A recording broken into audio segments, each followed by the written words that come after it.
I am Thutmose III, and I am Pharaoh. The sun's first rays paint the eastern horizon in gold as the great royal wife departs my chamber. The scent of her perfume lingers, myrrh and lotus, the fragrance of power. Outside my door, 12 guards stand motionless, their bronze spear points catching the early light. They have stood vigil since midnight, and will be replaced at dawn by 12 fresh men. Death comes quickly to guards who fail their pharaoh. The slap of bare feet on limestone announces my morning attendance. They enter in perfect silence, eyes lowered, bearing the tools of my divine transformation. A Nubian eunuch pours water from a golden ewer into a silver basin. The water comes from the sacred spring at Heliopolis, carried by relay runners through the night. As it touches my face, I remember my father's words. A pharaoh cleanses himself not with water, but with the tears of his enemies. My body servants dress me with ritual precision. The linen undergarments must be woven by temple virgins. The leopard skin cloak can only come from beasts hunted by my own hand. The sandals are studded with lapis lazuli, each stone representing a city that bows to my rule. The crown comes last. The double crown weighs more than a newborn child. The white bull's tail attached to my girdle sways with each step, a reminder of the strength required to rule. The crook and flail cross my chest, instruments of both mercy and punishment. The palace awakens as I pass through its halls. Cooks extinguish their ovens. Scribes set aside their brushes. Even the birds in the garden seem to still their songs. All life in Thebes holds its breath when Pharaoh walks. In the hall of audience, the day's first supplicants already kneel in neat rows. A merchant from Byblos weeps as he presents a cedar box containing the severed hands of the thieves who stole my tribute. I nod to my treasurer, who counts the missing gold from memory. The punishment has been sufficient. Next comes a matter of state. The commander of my Med-J guards reports strange movements in the western desert. The Libyans grow bold again. I listen without interrupting, my fingers tapping the obsidian armrests of my throne. The answer comes easily. Send the 5th Chariot Division to the oasis. Let them water the sand with Libyan blood. The morning passes in this fashion. Petitions heard, judgments rendered. Egypt's endless hunger for order satisfied bite by bite. The sun climbs higher, its heat now pressing through the palace's painted screens. The scent of roasting meat drifts from the kitchens. My stomach growls, but a pharaoh does not rush his meals. The priests come at noon. Dressed in leopard skins, their shaved heads gleaming with sacred oils, they lead me to the temple's inner sanctum. The god Amun waits behind a curtain of golden threads. As the high priest chants, I present offerings, loaves shaped like cattle, jars of the finest incense, a golden statue of myself kneeling. Accept these gifts, mighty Amun, and continue to guide your son's hand. The god's answer comes not in words, but in the sudden stillness of the temple. The priests interpret this as approval. I know better. The gods speak through omens, and today they are silent. It is a warning I cannot ignore. Returning to the palace, I pass through the Hall of Ancestors. The faces of my forefathers stare from the walls. Some kind, some cruel, all watching up. One face is conspicuously absent, her image chiseled away with careful malice. I pause before the empty space, remembering the woman who once ruled from my throne. Hatshepsut. The memory tastes like bile. I quicken my pace. The afternoon brings the war council.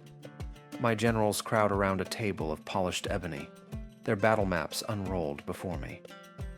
The kingdom of Mitanni grows restless. Their latest envoy delivered threats wrapped in silk.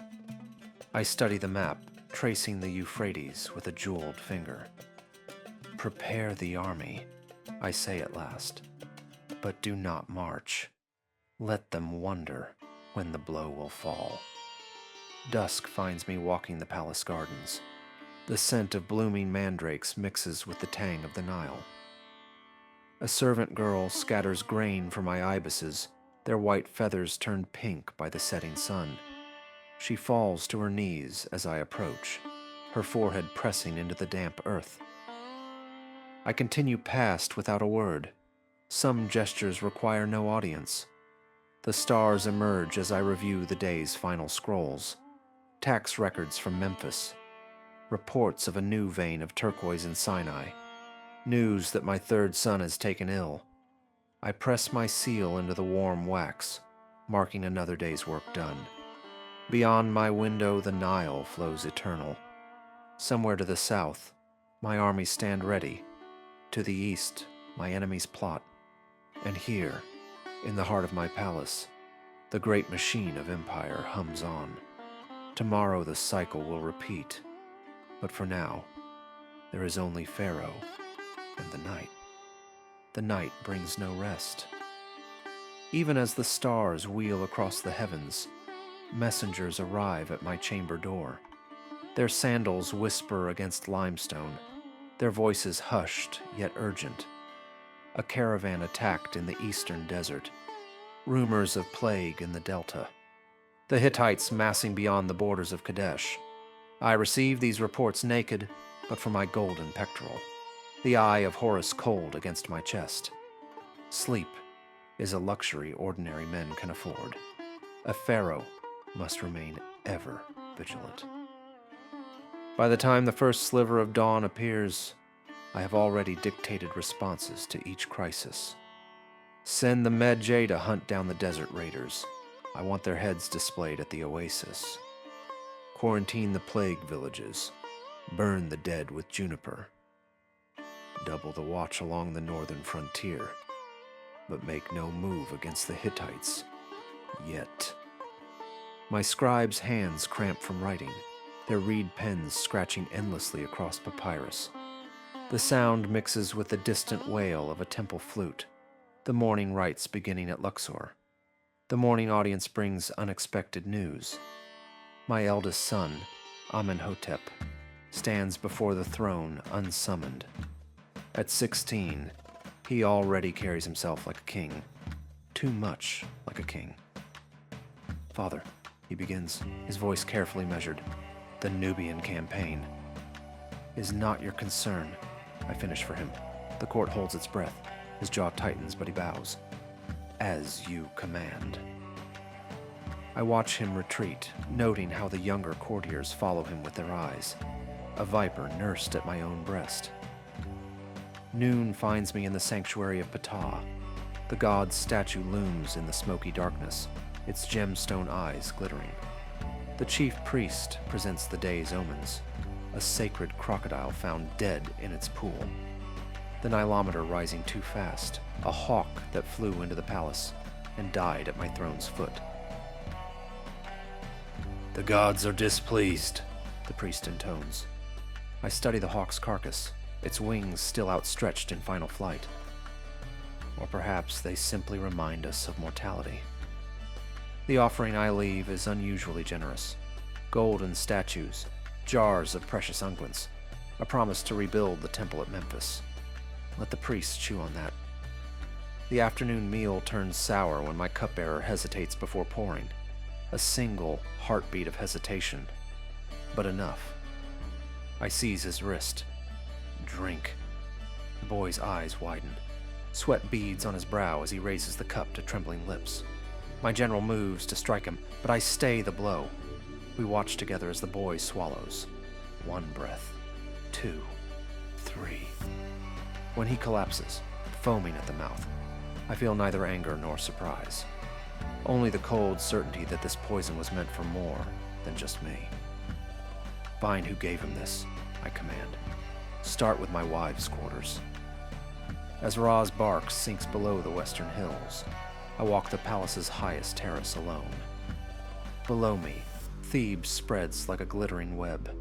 100,000 lives depending on my next breath. The scroll in my hand contains names.